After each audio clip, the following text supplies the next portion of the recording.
Olha o tamanho. Olha o tamanho da Suzana, praticamente. Um pouquinho maior ainda.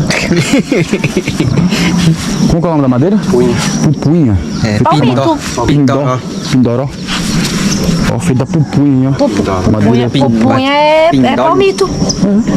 Nossa, muito lindo. Caramba, gente. Deve ter dado um Muito trabalho, legal. né? Dessa árvore aqui, Vocês né? têm que ficar Ah, vocês lixando, não fazem é? uso aqui, ó. Ó, pupunha. Palmito pupunha. Ó. E hoje ele vai fazer uma viagem de carro aí, ó. Aí, ó, fazer 3 horas de carro aí até a antiga aldeia ali, até a casa do cacique. Vai sair de casa às 5 horas da manhã, chegamos aqui às 7. Olha, olha a lentidão, ó. Tem as tartarugas passando nós aqui. Não é não, a gente tem que fala. Olha os matos bem E mexe, olhando a ó. natureza, ué.